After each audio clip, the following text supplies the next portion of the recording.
Hello all, welcome to another edition of the Bastard Review. Originally I had planned to go through my collection in chronological order, but since there are some gaps where I'm missing DVDs, I'll eventually get around to reviewing them when they've been bought. This episode we're going a bit back in time to the St. Valentine's Day Massacre pay-per-view.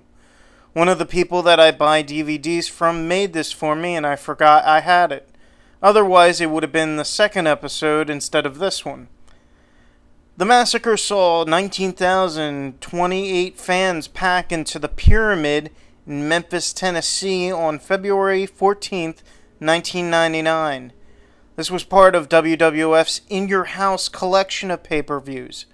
The thinking was that when they weren't running the Big Four specials, WWF could offer their fans other pay-per-views every 3 or so months at a reduced price.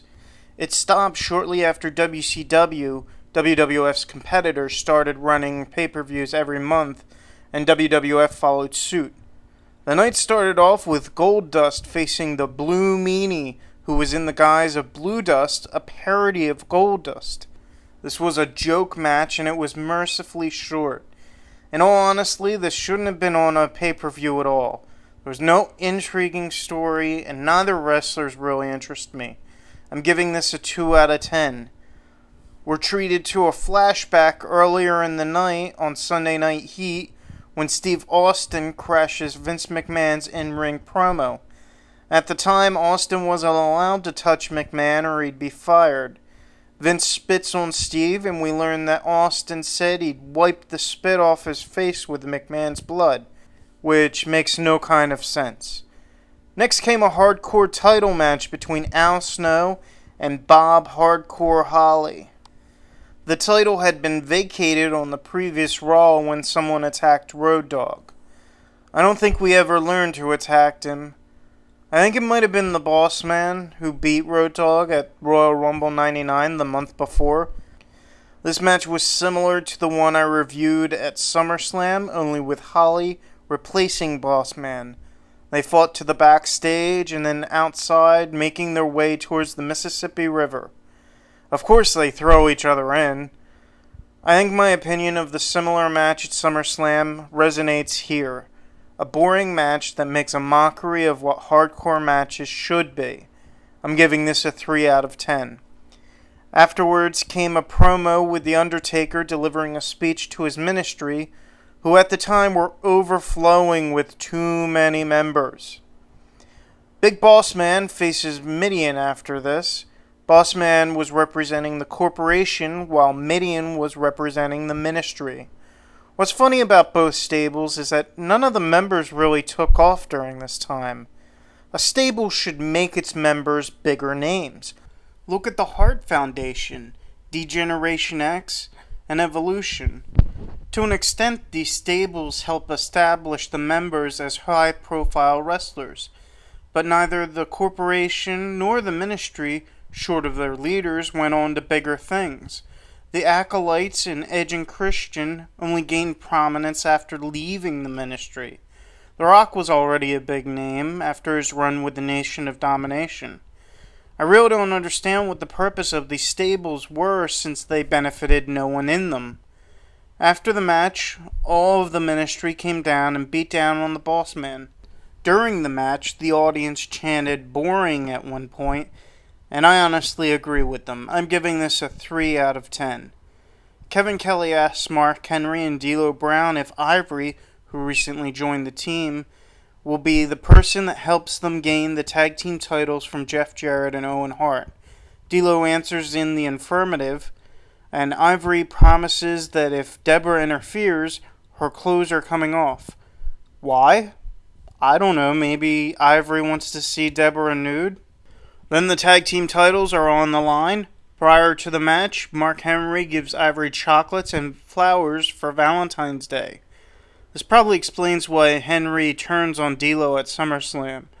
Ivory was the latest in a long line of women Mark seemingly fell in love with, and when she stayed with D'Lo, he felt spurned. The match was decent, but the ending felt a little rushed and lame. Deborah draws the referee, Ivory comes over, but instead of attacking Deborah, Ivory pulls her off the steps and starts an argument.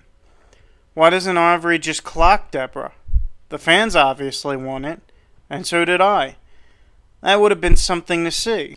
D'Lo gets out of the ring just like he does at WrestleMania 14 to calm things down, which allows Jeff and Owen to double team Mark and get the pin. Afterwards, Deborah gets in the ring to celebrate with her team, but Ivory tries to rip her clothes off. It seems like a weak ending, but a perfectly acceptable way for the heel team to retain their titles. I suspect they had similar wins previously and will do so in the future. I'm giving this a 5 out of 10. Kevin Kelly interviews Mankind and they show a flashback to earlier in the evening when The Rock attacked Mick backstage with a fire extinguisher to the back of the leg. Then they talk about Val Venus' seduction of Ken Shamrock's in-story sister, Ryan. Billy Gunn comes down as the guest referee for the match between Ken and Val, which is also for the Intercontinental title. Ryan comes down to the ring with Val and he cuts a promo telling the women in the audience that he has a heart on for them. It really amused me when Billy took his time getting to the counts during the pins.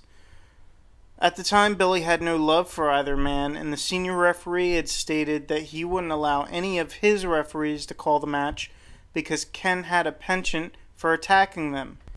Despite my usual disinterest in all things Shamrock, this was a really good match, and was given a decent amount of time to build some excitement.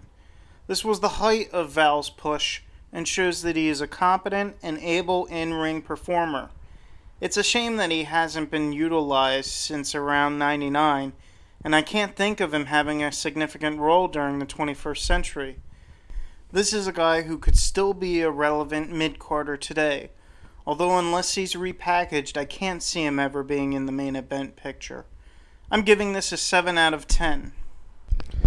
Next up is a promotional package about China turning on the other members of DX and siding with Kane and the corporation. The whole year of 1999 was one of betrayals for the DX stable. First, China left the group. At WrestleMania 15, she seemingly came back, but then she and Hunter betrayed the other members during the X-Pac Shane match. Then Billy Gunn would leave, feeling that the group had held him back. Then October of 99 would see them rejoining the group and remain a stable into 2000. This whole flip-flop between face and heel was prevalent during these final years of the century and really turned me off. It's too soap opera-like, and I honestly wonder what the writers were thinking. I also have to wonder again, like I did at SummerSlam, if X-Pac felt out of place with 3 other large wrestlers in the ring. He definitely stands out, but he manages to hold his own during the match. He also managed to set up his WrestleMania 15 match against Shane when he attacked Shane, who was a guest announcer at the announcer's table. The end saw Shane start to interfere with X-Pac chasing him backstage and leaving Hunter to be taken down by Kane and China. This helps me understand why Hunter turns on X-Pac at WrestleMania, but not why he sides with China and the corporation. If anything, this could have been a perfect time for him to go out on his own. The match was pretty good, was given a decent amount of time, and pulled me into the match by the end. One small criticism is that this is the second time we've seen the sleeper hold in the pay-per-view, and either China or Jeff Jarrett earlier should have thought of something different. I'm giving this a 7 out of 10. Please tune in for part 2 when I continue to review the St. Valentine's Day Massacre.